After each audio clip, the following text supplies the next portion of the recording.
Good morning friends, Arjun classes में आप लोगों का स्वागत है। फ्रेंड्स, हिंदी का प्रैक्टिस सेट देखेंगे। ऋजु का विलोम क्या होगा? सीधा, सरल, त्रिकोण, वक्र। ऋजु मतलब टेढ़ा मेढ़ा, वक्र मतलब ऋजु मतलब सीधा, वक्र मतलब टेढ़ा मेढ़ा। ऋजु का वक्र होगा। ऋजु का विलोम वक्र होता है। सरल का विलोम कठिन कुटिल होता है। सीधा का विलोम उल्टा होता है। शब्द युग्म के सही अर्थ भेद का चयन कीजिए। अम्बुज और अम्बुद का अर्थ क्या होगा? अम्बुज, जहाँ ज लगा हो वहाँ क्या होगा? कमल। जहाँ द लगा हो वहाँ क्या होगा? बादल। ये एक ट्रिक है याद करने का। अम्बुज का अर्थ कमल तथा अम्बुद का अर्थ बादल होता है। जिस स्त्री के पुत्र व पति न हो, इसके लिए एक वाक्य क्या होगा? क्या होगा? अबीरा। जिस स्त्री के पुत्र और पति न हो उसे अबीरा कहते हैं। अबीरा का अर्थ मनमाना आचरण करने वाली भी होता है।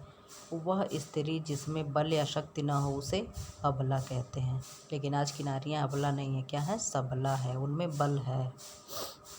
समूहार्थक शब्द चिन्हित कीजिए। पुरुष क्या है? एक कोई पुरुष होगा। स्त्री एक, मनुष्य एक। भीड़ भाड़ में ज़्यादा लोग होते हैं। मनुष्य, स्त्री, पुरुष, मनुष्य समूहार्थक शब्द नहीं है। कनक का अर्थ धतूरा। कनक के लिए दूसरा शब्द क्या होगा? सोना। नीचे दिए गए शब्द के लिए अर्थ व्यंजक चार विकल्प दिए गए हैं। सर्वाधिक उपयुक्त अर्थ व्यंजक विकल्प चुनकर लिखें। मूढ़ चेता। मूढ़ चेता मतलब मूर्ख।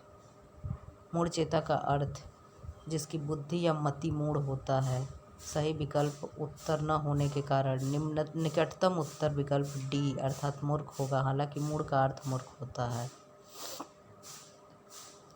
नीचे दिए गए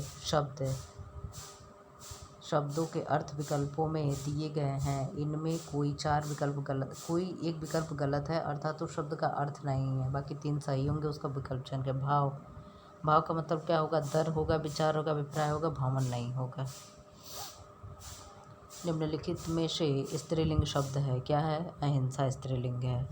अहिंसा स्त्रीलिंग शब्द है। दया, कृपा, सूचना इत्यादि भी स्त्रीलिंग शब्द हैं। किन्नर उभयलिंग या तृतीय लिंग हेतु प्रयुक्त होता है। डॉक्टर वासुदेव नंदन प्रसाद अपनी पुस्तक आधुनिक हिंदी व्याकरण और रचना में किन्नर शब्द को पुल्लिंग के अंतर्गत रखते हैं। शेष 2 शब्द पुल्लिंग हैं। समूहार्थक शब्द का चयन कीजिए। समूह क्या है? बेड़ा। बेड़ा समूहार्थक शब्द है, जबकि जहाज की वटनाव एकल अर्थ का बोध कराते हैं। निम्नलिखित में से किस वाक्य में भविष्यकाल है? भविष्यकाल में मैं आपकी प्रतीक्षा करूंगा, ये भविष्यकाल है। मैंने एक पेड़ काट लिया। मैं पुस्तक पढ़ने वाला था, ये कौन सा है? मैं आपका आभारी हूँ। आभारी हूँ क्या है? आभारी हूँ तब प्रेजेंट टाइम में हूँ, और ये भविष्य में प्रतीक्षा करूँगा, और ये दोनों भूतकाल के हैं। ये दोनों क्या हैं? भूतकाल के हैं। तो क्या है इसका उत्तर? मैं आपकी प्रतीक्षा करूँगा, ये भविष्यकाल। मैं आपकी प्रतीक्षा करूँगा यह भविष्यकाल का वाक्य है। विकल्प बी एवं सी भूतकाल तथा डी वर्तमान काल के वाक्य हैं। ठीक समय पर आना, आ जाना कौन सा कारक है? में पर क्या होता है? अधिकरण। कर्ता ने कर्म को करण से संप्रदान का, याद है कि नहीं याद है? याद होना चाहिए। नीचे दिए गए वाक्य में उनके प्रथम तथा अंतिम अंश संख्या 1 और 6 अंतर्गत दिए गए हैं। बीच वाले 4 अंश के अलावा के अंतर्गत बिना क्रम के हैं। चारों अंशों को उचित क्रमानुसार व्यवस्थित कर सही विकल्प चुनिए। तो क्या है? भारतीय गांवों के सुधार के लिए, तो पहले क्या होगा? भारतीय गांवों के सुधार के लिए अभी भारत सरकार को, उसके बाद क्या हो गया? अभी भारत सरकार को, विकल्प में देखिए य 2 में चल रहा है, ये नहीं है और ये नहीं है, पहला नहीं है और डी नहीं है। और राज्य सरकार को, उसके बाद क्या हो गया? लॉ हो गया। तो लॉ क्या है? बी है, बी होगा। ऑप्शन बी सही है। क्या हो गया पूरा वाक्य? भारतीय गाँवों के सुधार के लिए और अभी भारत सरकार को और राज्य सरकार को बहुत प्रयत्न करना होगा। ये इसका क्रम है। यद्यपि मोहन धनी है तथापि बहुत दुखी है। कौन सा वाक्य होगा? जहाँ तथापि आ जाए वहाँ मिश्र वाक्य है। पूरा व्याख्या देखिए। मिश्र वाक्य, ये वाक्य दो या दो से अधिक सरल वाक्य होते हैं, परंतु उनमें एक वाक्य मुख्य होता है, दूसरा या तीसरा वाक्य अधीन या आश्रित उपवाक्य होता है। कि, ताकि, क्योंकि, जैसा कि, यदि तो, यद्यपि, तथापि, ज्यों ही, तब ही, जब ही, जहाँ तक, जहाँ, भले ही, जो आदि से मिश्र वाक्य की पहचान की जाती है। अगर ये इतना लिखा रहे तो ये समझ जाएं कि मिश्र वाक्य है। ये ट्रिक है। और साधारण वाक्य क्या है? सरल या साधारण वाक्यों में एक ही क्रिया और उसका विस्तार होता है, अर्थात एक ही उद्देश्य एवं विधेय, जैसे राम आया। ये हो गया। अगर छोटा सा वाक्य तो क्या हो गया? सरल वाक्य हो गया। और संयुक्त वाक्य क्या है? दो या दो से अधिक सरल और स्वतंत्र वाक्य और तथा, क्या इसका ट्रिक है? और, तथा, एवं, या, परंतु, न, या, अथवा, इसलिए समुच्चय वाक्य अव्यय से जुड़े हों तो ये संयुक्त वाक्य कहलाते हैं।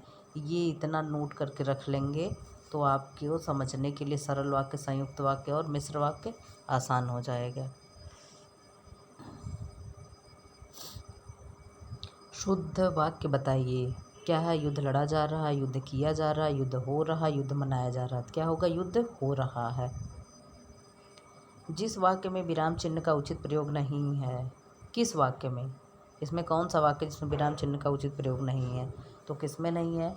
मैं मनुष्य में मानवता देखना चाहता हूँ, उसे देवता बनाने के लिए मेरी इच्छा नहीं है।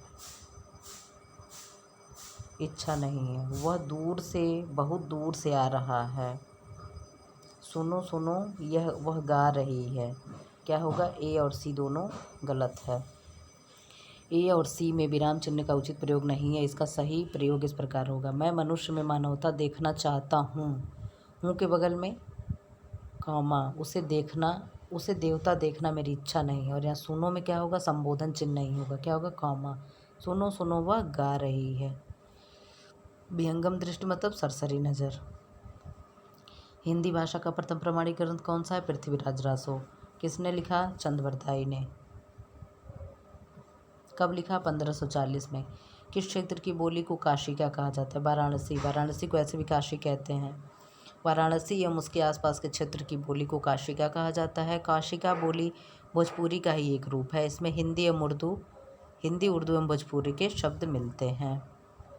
निम्नलिखित में से कौन सा हिंदी साहित्य का विभाजन काल नहीं है? क्या नहीं? संयुक्त काल। बाकी क्या? आधुनिक काल, भक्ति काल, रीतिकाल हैं।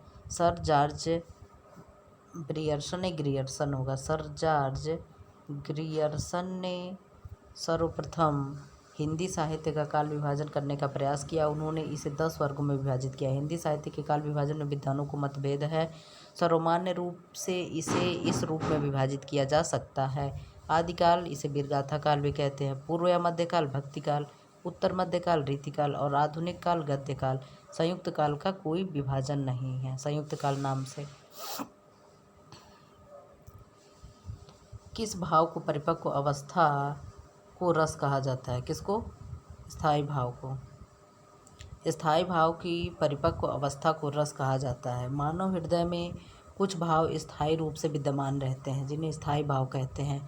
रसों को उदित और उद्दीपन करने वाली सामग्री विभाव कहलाती है। जो भाव मन में अल्पकाल तक संचरण कर चले जाते हैं उन्हें संचारी भाव कहते हैं। मनोगत भाव को व्यक्त करने वाली शारीरिक मानसिक चेष्टाएं अनुभाव कहलाती हैं।